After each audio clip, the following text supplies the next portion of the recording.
Hey guys, ഇന്ന് നമ്മളൊരു പുതിയൊരു എപ്പിസോഡ് സ്റ്റാർട്ട് ചെയ്യുന്ന സുഹൃത്തുക്കളെ. അപ്പോൾ ഇന്നത്തെ വീഡിയോ എന്താണെന്ന് വെച്ച് കഴിഞ്ഞാൽ, നിങ്ങളൊക്കെ നാട്ടിൽ ജോലി ചെയ്ത് മടുത്തോ? നിങ്ങൾ ദുബായിക്ക് വരാൻ വേണ്ടി ആഗ്രഹിക്കുന്നുണ്ടോ? എങ്കിൽ നിങ്ങൾക്കായിട്ട് ഞാനൊരു പുതിയൊരു വീഡിയോ അപ്ഡേറ്റ് ചെയ്യുന്നുണ്ട്. അത് നിങ്ങൾക്ക് ഉപകാരപ്പെടും. അപ്പോൾ ചാനൽ സബ്സ്ക്രൈബ് ചെയ്യാത്തവർ നിങ്ങൾ ചാനലൊന്ന് സബ്സ്ക്രൈബ് ചെയ്യുക.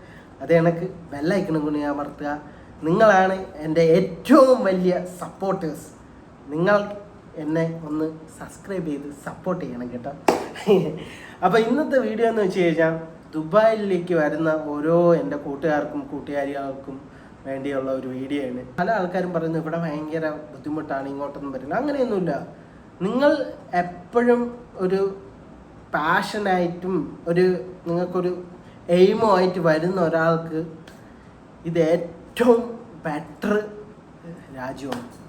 കാരണം ഇവിടെ ഉള്ള അത്ര ഓപ്പർച്യൂണിറ്റീസ് വേറെ എങ്ങുമില്ല. നിങ്ങൾക്ക് ലൈഫിൽ സക്സസ് ആവാൻ വേണ്ടിയുള്ള എല്ലാ വഴികളും UAE നമുക്ക് തരുന്നുണ്ട്. അപ്പോൾ അതേപോലെ തന്നെ നിങ്ങളിപ്പോൾ ഇവിടെ വന്ന് ഒരു ജോലിക്ക് കയറി വർക്ക് തുടങ്ങി സ്റ്റാർട്ട് ചെയ്ത്, അപ്പോൾ നിങ്ങൾക്ക് ഏകദേശം നിങ്ങൾക്ക് മനസ്സിലാവും ഇവിടുത്തെ കാര്യങ്ങളെക്കുറിച്ചും ഇവിടുത്തെ രീതികളെക്കുറിച്ചും ഇവിടെ എങ്ങനെയൊക്കെയാണ് ആൾക്കാർ വർക്ക് ചെയ്യണത്, കുറേയൊക്കെ മനസ്സിലാവും ഓരോരുത്തരുടെ ലൈഫ്. അപ്പോൾ നമ്മളിപ്പോൾ ഏറ്റവും കൂടുതൽ നമ്മൾ ഫോക്കസ് ചെയ്യേണ്ട നമുക്കൊരു എയിം വയ്ക്കുക. നമുക്ക് ഇന്ന സ്ഥലത്ത് ഇന്ന രീതിയിൽ മുന്നോട്ട് പോകണം എന്നുള്ളൊരു എയിം വയ്ക്കുക. സ്റ്റാർട്ടിങ്ങിലൊക്കെ നമ്മൾ ചിലപ്പോൾ ഏതെങ്കിലും ഒരു ജോലിയിലേക്ക് ആയിരിക്കും കയറണം. അവിടെ തന്നെ നിന്ന് സ്റ്റക്കാവാതിരിക്കാൻ മാക്സിമം ശ്രമിക്കാം. ഇപ്പം ഞാൻ പഠിച്ച ഒരു വർക്കായിരിക്കില്ല എനിക്ക് കിട്ടുന്നത്. അപ്പോൾ ഞാനത് സാഹചര്യം കൊണ്ടും എൻ്റെ വീട്ടിലെ ബുദ്ധിമുട്ടുകൾ കൊണ്ടും ഞാൻ കയറും. വന്ന് 1 മാസം 2 മാസം സ്ട്രഗിൾ ചെയ്ത് നിന്നിട്ടായിരിക്കും ഞാനൊരു ജോലിക്ക് കയറണം. അപ്പം ഞാൻ അതിൽ മാക്സിമം കയറി കഴിഞ്ഞാൽ നിങ്ങളപ്പോൾ ആദ്യമേ ചെയ്യേണ്ട ഒരു 6 മന്ത് നോക്കുക എങ്ങനെയാണെന്ന്.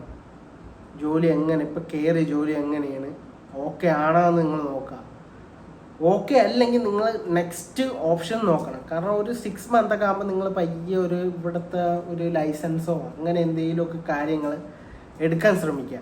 കാരണം എന്ന് വെച്ച് കഴിഞ്ഞാൽ ഇവിടെ നിൽക്കുന്ന സ്ഥലത്ത് നിന്ന് വേറൊരു സ്ഥലത്തേക്ക് ട്രാവൽ ചെയ്യാൻ വേണ്ടി ഏറ്റവും ബെറ്റർ ഓപ്ഷനാണ് ഒരു ലൈസൻസ്.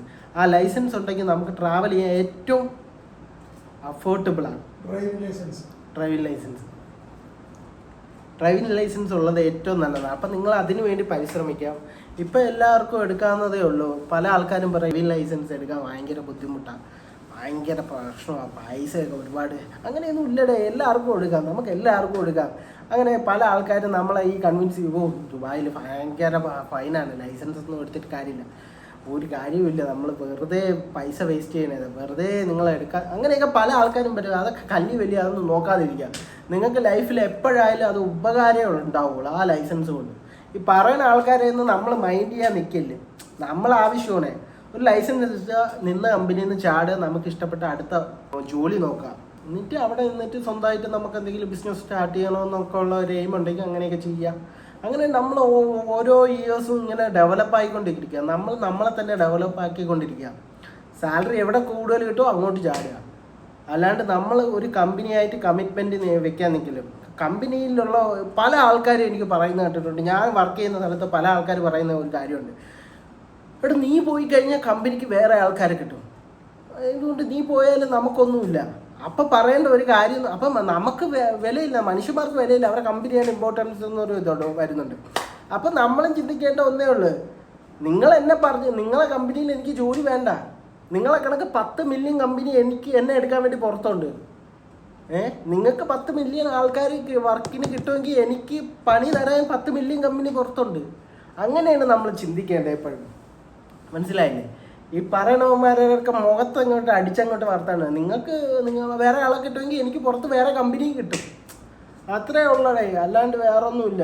നമ്മൾ ഈ പറഞ്ഞ കണക്ക് പല ആൾക്കാരെയും ഞാൻ കണ്ടിട്ടുണ്ട്. ഈ പറഞ്ഞ കണക്ക് ഒരടുത്ത് സ്റ്റക്കായിക്കും 6 വർഷം 7 വർഷം 10 വർഷം 15 വർഷം ഒരു മെച്ചവും ഇല്ലാതെ ഇങ്ങനെ കിടന്ന് പണിയെടുക്കും. കാരണം അവർ പേടിയെന്ന് വെച്ചാൽ വേറൊരു സ്ഥലത്ത് പോയിട്ട് അവർക്ക് ഇനിയിപ്പോൾ എങ്ങനെ സ്ട്രഗിൾ ചെയ്ത് ഇങ്ങനെ മുന്നോട്ട് പോകും, എങ്ങനെ പുതിയ സ്ഥലത്ത് എന്താവും, അവിടെ എങ്ങനെയാവും, പുതിയ ജോലി കിട്ടുമോ, അങ്ങനെയൊക്കെ ഒരു കൺഫ്യൂഷൻസ് ഉണ്ട്. ഇനി ഇവിടെ നിന്ന് പോയിക്കട്ടെ എനിക്ക് ജോലി കിട്ടും, അങ്ങനെയൊക്കെ ഉണ്ട്. അങ്ങനെയൊന്നുമില്ല, അതൊക്കെ നമുക്ക് കിട്ടും. നമ്മൾ ട്രൈ ചെയ്താൽ നടക്കാത്ത കാര്യങ്ങളൊന്നുമില്ല. അപ്പം നിങ്ങളൊക്കെ വരുമ്പോൾ മാക്സിമം ഒരു 2 ഇയർ ഇവിടെ നിന്ന് ഈ UAE മൊത്തം പഠിക്കാൻ നോക്കുക. പിന്നെ ഒരു ഡ്രൈവിംഗ് ലൈസൻസ് എടുക്കുക. എങ്ങനെയെങ്കിലും ഇങ്ങോട്ട് വരാൻ നോക്കുക. ഒരു വിസിറ്റിലെടുത്ത് വരിക, ഒരു 2-3 ജോലി നോക്കുക. കിട്ടും, ജോലി എന്തായാലും കിട്ടും, ഉറപ്പായിട്ടും കിട്ടും. സ്റ്റാർട്ടിങ് ഒരിടത്ത് കയറി പറ്റണതിൻ്റെ ബുദ്ധിമുട്ടുള്ളൂ. പിന്നെ നമ്മളതങ്ങ് സെറ്റായിക്കോളും. പിന്നെ ഡ്രൈവിംഗ് ലൈസൻസ് എടുക്കുക. ഓരോ സ്റ്റെപ്പ് ബൈ സ്റ്റെപ്പായിട്ട് നമ്മൾ മൂവ് ആവുക. എന്നിട്ട് എന്തെങ്കിലും ബിസിനസ് ചെയ്യണമെങ്കിൽ ചെയ്യാം, അങ്ങനെ അല്ലെങ്കിൽ വേറെ എന്തെങ്കിലും ജോലി നോക്കാം, സെയിൽസ് അല്ലെങ്കിൽ ഫ്രീലാൻസ് പരിപാടിയോ സ്വന്തമായിട്ട് എന്തെങ്കിലുമോ ഫ്രീ ആയിട്ടൊക്കെ ചെയ്യാം. പല ഓപ്ഷൻസുകളുണ്ട്. അപ്പം മാക്സിമം പറഞ്ഞവരൊക്കെ അതൊക്കെ നോക്കാം. പിന്നെ ഇവിടെ ഈ പറഞ്ഞ പോലെ നിങ്ങൾ മോശമാവാനുള്ള സാഹചര്യമുണ്ട്. നിങ്ങൾ നാട്ടിൽ നിന്ന് ഏറ്റവും നല്ല പിള്ളേരൊക്കെ ഇവിടെ വന്നിട്ട് വെറുതെ ഓരോ കെണിയിലൊക്കെ പോയി വിടുക. ഇവിടെ എല്ലാം സുലഭമാണ്. നിങ്ങളുടെ കയ്യിൽ പൈസ ഉണ്ടെങ്കിൽ എന്തും കിട്ടും. പൈസ ഉണ്ടെങ്കിൽ ഇവിടെ എന്തും കിട്ടും എന്ന് നിങ്ങൾക്ക് ഫുൾ ഫ്രീഡമാണ് ഇവിടെ തന്നിട്ടുള്ളത്. ഇവിടുത്തെ ഗവൺമെൻറ്റേഴ്സ് നിങ്ങൾക്ക് ഫ്രീഡം തരും, അമ്മാതിരി ഫ്രീഡം തന്നിട്ടുണ്ട്. അപ്പോൾ എനിക്ക് പറയാനുള്ളത്, ഇവിടെ വന്ന് നിങ്ങൾ ഈ ബാറിൽ പോവുക, ഒരുപാട് മദ്യപിക്കുക, ഇതൊക്കെ സുലഭമാണ് ഇവിടെ. പിന്നെ മസാജ് സെൻറ്ററിൽ പോവുക, അതിലൊന്നും പോയി ട്രാപ്പിഡ് ആവാതിരിക്കാൻ ശ്രമിക്കുക. പൈസ പോണ വഴികൾ അറിയില്ല. നിങ്ങളെ പൈസ, നിങ്ങൾ അധ്വാനിക്കുന്ന വാല്യുബിൾ ടൈം സ്പെൻഡ് ചെയ്ത് നിങ്ങൾക്ക് കിട്ടുന്ന ഒരു ഇൻകം ഉണ്ട്. അത് നിങ്ങൾ വെറുതെ ഒരു കളർ ഷാപ്പിലോ അല്ലാതെ വെറുതെ ഒരു മസാജ് സെൻറ്ററിലോ പെണ്ണുങ്ങൾക്ക് കൊണ്ട് കൊടുക്കാതിരിക്കാൻ നിങ്ങൾ ശ്രമിക്കാം. അതാണ് നിങ്ങൾ ആദ്യമേ ശ്രദ്ധിക്കേണ്ട ഒരു കാര്യം. പിന്നെ എന്ന് വെച്ച് കഴിഞ്ഞാൽ ജീവിതത്തിൽ പല കാര്യങ്ങളും നമുക്ക് പഠിക്കാൻ പറ്റും. പലതരം മനുഷ്യന്മാരെ നമ്മൾ പരിചയപ്പെടും. പലതരം ക്യാരക്ടറുള്ള മനുഷ്യന്മാരെ പരിചയപ്പെടാൻ പറ്റും. നമുക്ക് ജീവിതത്തിൽ എങ്ങനെ ജീവിക്കണം, എങ്ങനെ പൈസ സേവ് ചെയ്യണം, എന്തൊക്കെ നമുക്ക് പല ടൈപ്പിലുള്ള രീതിയിൽ പല ആൾക്കാരുമായിട്ട് കമ്മ്യൂണിക്കേഷൻ ചെയ്യാൻ വേണ്ടി നമ്മൾ പഠിക്കും. ഇതെല്ലാം നമുക്ക് പഠിക്കാൻ പറ്റും ഇവിടെ. ജീവിതമേ പഠിക്കും. നമ്മൾ എങ്ങനെ ലൈഫ് മുന്നോട്ട് കൊണ്ടുപോകണമെന്ന് വരെ നമ്മൾ പഠിക്കും. അതുകൊണ്ട് എനിക്കിതൊക്കെയാണ് നിങ്ങളോട് പറയാനുള്ളത്. ഇതുപോലെ ഇവിടെ ദുബായിലൊക്കെ കരാമയിലൊക്കെ പറഞ്ഞ ഒരുപാട് ചീറ്റിംഗ് കേസസ് ഒക്കെ നടക്കുന്നുണ്ട്. ഇതേപോലെ റൂം റെൻറ്റ് കൊടുക്കുക, അവിടെ ചെന്നിട്ട് അപ്പോൾ അവർ ഡെപ്പോസിറ്റ് അങ്ങനെയുള്ള പൈസ വാങ്ങും, പിന്നെ അവർ തിരിച്ചു തരാതിരിക്കുക, പിന്നെ ഈ റെൻറ്റ് വാങ്ങിച്ചിട്ട് അവിടെ റൂമിൽ അത്യാവശ്യം നമ്മളെ ഉപദ്രവിക്കൽ, അങ്ങനെയുള്ള കാര്യങ്ങൾ. അത് ലേഡീസിനോടത്തൊക്കെ ഞാൻ എടുത്ത് പറയാണ്. ഒരുപാട് മെസ്സേജസ് ഒക്കെ എനിക്ക് കിട്ടിയിട്ടുണ്ട്. ഇന്നയാണൊക്കെ ചേട്ടാ ഇങ്ങനെ ഒരു ഇഷ്യൂ ഉണ്ടായിട്ടുണ്ട് എന്നൊക്കെ മെസ്സേജസ് ഒക്കെ വന്നിട്ടുണ്ട്. അപ്പോൾ അതേപോലെ ഈ റെൻറ്റ് റൂം കേസസ് ഒക്കെ അത് അറിയാവുന്ന ആരോടെങ്കിലും ഒക്കെ ആയിട്ട് ഡീൽ ചെയ്തിട്ട് വേണം നമ്മൾ ഡീലിംഗ് ആയിട്ട് പോകാൻ. നമ്മൾ പുതുതായതുകൊണ്ട് നമ്മൾ ഒരുപാട് ചീറ്റ് ചെയ്യപ്പെടാൻ സാധ്യതയുണ്ട് ഇവിടെ.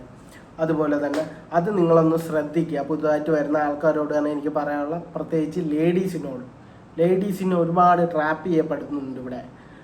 ഈ പുതിയ വരുന്ന പിള്ളേരെയൊക്കെ ഈ റൂം റെൻറ്റിൻ്റെ കേസിൽ, റൂമിൻ്റെ കാര്യത്തിൽ ഇവിടെ പെട്ട ഒരുപാട് കില്ലാടികളായിട്ടുള്ള കുറച്ച് പിള്ളേരെ കൊണ്ട്, പെൺപിള്ളേരിൽ നല്ല വെറുതെ വീട്ടുകാർ പറഞ്ഞിങ്ങോട്ട് വിടും, ഇവിടെ കിടന്ന് കിന്തളിപ്പിക്കുന്നൊക്കെ കാണുന്ന വേറെ മോശം എന്ന് പറഞ്ഞാൽ വേറെ കൾച്ചറാണ്. മലയാളി പിള്ളേരാണ് എല്ലാവരും അല്ല, ചില ആൾക്കാർ. അപ്പോൾ അവരെയൊക്കെ റൂമിലൊക്കെ കൊണ്ടിട്ട് കളയും. അപ്പോൾ ഇവരെയൊക്കെ ഈ റൂമിൽ ഞാൻ പറഞ്ഞുതരാം. എന്ന് വെച്ച് കഴിഞ്ഞാൽ നമ്മളിപ്പോൾ ഒരു റൂമിലേക്ക് പോകുന്നു, പുതിയൊരു ലേഡി വന്ന്, അപ്പോൾ ഈ ഓൾറെഡി ഉള്ള റൂമിലുള്ള പിള്ളേരൊക്കെ അടിക്കും, മദ്യമാണ്, അങ്ങനെയൊക്കെയുള്ള അലമ്പേഴ്സ് ഉണ്ട്. അപ്പോൾ ഇതിൻ്റെ ഇടയിൽ കൊണ്ടിടും ഈ നല്ലൊരു, ഇപ്പോൾ പുതുതായിട്ട് വന്നൊരു കുട്ടി. അപ്പോൾ ഇവർക്കിത് സ്ട്രഗിൾ ചെയ്ത് പോകാൻ, മുന്നോട്ട് പോകാൻ ഭയങ്കര ബുദ്ധിമുട്ടായിരിക്കും. അപ്പോൾ എന്താ ചെയ്യാം, ഇവിടെ ഒഴിവാകാൻ നോക്കും. നേരത്തെ ഇവർ റെൻ്റൊക്കെ വാങ്ങിച്ച് ഡെപ്പോസിറ്റൊക്കെ വാങ്ങിച്ച് വെച്ചിട്ടുണ്ടാകും.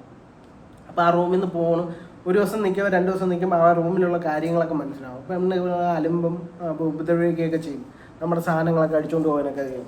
അത് മനഃപൂർവ്വമാണ് ഇവർ ചെയ്യുന്നത്. കാരണം നമ്മൾ ഈ ഒഴിവാക്കി കഴിഞ്ഞാൽ നമുക്ക് കൊടുത്ത റെൻറ്റ് അവർക്ക് സേവ് ആകും. നമ്മൾ കൊടുത്ത റെൻറ്റ് അവർക്ക് ഭയങ്കരമായിട്ട് സേവിങ് ആയിട്ട് അവർ അത് പിടിച്ചു വയ്ക്കും. അത് നമുക്ക് തരില്ല, നമ്മൾ മാറിക്കഴിഞ്ഞാൽ ഒരു മാസം. അപ്പോൾ അങ്ങനെയൊക്കെയുള്ള ഒരുപാട് ചീറ്റിങ്ങുകൾ, കേസസ് ഇവിടെ നടക്കുന്നുണ്ട്. അതുകൊണ്ട് നിങ്ങൾ ശ്രദ്ധിച്ചു വേണം. ഒരു എവിടെയെങ്കിലും നമ്മുടെ വീടിനടുത്തോ ഇവിടെ നമ്മളെ വീട്ടിലടുത്തുള്ള ഏകദേശമുള്ള ആൾക്കാരൊക്കെ ഇവിടെ ഉണ്ട്. അപ്പോൾ നമ്മൾ അവരെയൊക്കെ കോണ്ടാക്ട് ചെയ്തിട്ട് നോക്കി അന്വേഷിച്ചു മാത്രമേ ഒരു റൂമിൽ ചെല്ലാവുള്ളൂ. അപ്പോൾ അതൊക്കെ ശ്രദ്ധിക്കുക. നിങ്ങൾ മാക്സിമം അത് ശ്രദ്ധിച്ചു വേണം. നിങ്ങൾ കെയർഫുള്ളായിരിക്കണം കേട്ടോ. നിങ്ങളെ പൈസ വല്ലവന്മാർക്ക് തിന്നാൻ കൊടുക്കണം. എന്തിനാണ്, എനിക്ക് അതേ ചോദിക്കാം. നിങ്ങൾ കഷ്ടപ്പെട്ട പൈസ എന്തിനാണ് വല്ലവന്മാർക്ക് തിന്നാൻ കൊടുക്കണം? അതൊന്നും കൊടുക്കാതിരിക്കാൻ ശ്രമിക്കുക. ഒരു മലയാളികളാണ്, മലയാളികളാണ് ഈ കാണിക്കുന്നത്. നല്ല ആൾക്കാരും ഉണ്ട് കേട്ടോ ഇവിടെ. നല്ല ആൾക്കാരും ഉണ്ട്, മോശം ആൾക്കാരുണ്ട്. പ്ലസ് ആൻഡ് മൈനസ് ഉള്ള കണക്ക് ഇവിടെ മോശമുണ്ട് നല്ലതുമുണ്ട്. ഓക്കെ, അപ്പോൾ അത് നിങ്ങളൊന്ന് മെയിനായിട്ട് ശ്രദ്ധിക്കേണ്ട കാര്യമാണ്. അപ്പോൾ അതേപോലെ തന്നെ ഇനി നിങ്ങൾക്ക് എന്തെങ്കിലും അറിയാനോ നിങ്ങൾക്ക് എന്തെങ്കിലും അഭിപ്രായങ്ങളോ പറയാനുണ്ടെങ്കിൽ എൻ്റെ കമൻറ്റ് ബോക്സിൽ നിങ്ങൾ കമൻറ്റ് ചെയ്യാം. അപ്പോൾ ഇന്നത്തെ വീഡിയോ ഞാൻ ഇവിടെ സ്റ്റോപ്പ് ചെയ്യാണ്. അപ്പോൾ ഇതേ കണക്ക് അടുത്ത വീഡിയോസും വരുന്നതാണ്. അപ്പോൾ ബൈ ബൈ.